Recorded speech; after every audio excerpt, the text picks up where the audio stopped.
Good evening to all. Rule 41 by 91. So is followed by that. So जदि आसुची ताको जदि that follow करुची so that conjunction दुईटा वाक्य को से जोड़ती. उदाहरण Sita was popular with her classmates that she always had some people coming to her for advice. এই জায়গায় আমি কোন করুଛୁ না সো দ্যাট ଦେଇକି ଯୋଡ଼ିବା ଦରକାର ବାକ୍ୟଟାକୁ.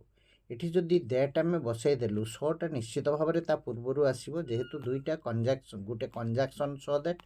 ତେଣୁ ସୀତା ୱାଜ୍ ପପୁଲାର ଜାଗାରେ ଆମେ ୱାଜ୍ ଜାଗାରେ କ'ଣ ବସାଇବା ନା ୱାଜ୍ ଜାଗାରେ ଯଦି ଆମେ ସୋ ବସାଇବା ତାହେଲେ ଯାଇ ବାକ୍ୟଟି ଠିକ୍ ହେବ. Sita was so popular with her classmates that she always had some people coming to her for advice. ताहले जाई वाक्यटी ठीक हबो. कारण वाक्यटी रे हमर दरकार कोन ना सो आउ दैट दरकार. जदि सो सहित दैट न आसुची ताहले वाक्यटी भूल हे जीवो. आ सेटा प्रॉपर प्लेस रे बसिबा दरकार.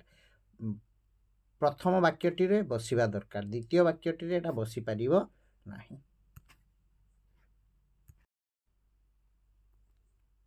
Rule 42 by 91. Use of unless. Unless expresses a condition. এটা ଗୋଟେ condition को बुझाए, शर्तमूलक वाक्य को बुझाए. It is always used in the negative sense. ताले unless जोटी बसिबो सेठी आ नेगेटिव वर्ड हम बसाई परिबा नाही. जदि हमें बाय चांस कोन करलु नॉट बसाई देलु ताले वाक्यटी भूल हे जीवो. तेनु not is never used with unless. unless सहित केबे भी नॉट आसीबो नाही. unless इज इक्वल टू होची इफ नॉट.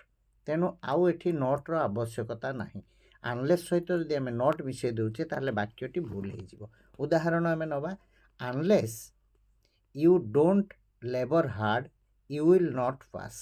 ताले एठी भूल रहिला कोन ना unless पार्ट रे आमे कोन कलु ना जो नॉट लगे देलु एटा होची सबुठारु बड़ भूल हे गला. ताहले आमे कोन करिबा ना unless जो पार्ट रे बसिची सेठी आ नॉट आमे बसाइबा नाही. जदि नॉट बसाइबा ताहले सेटा कोन हबो ना भूल हे जीवो. तेनु unless you labor hard you will not pass.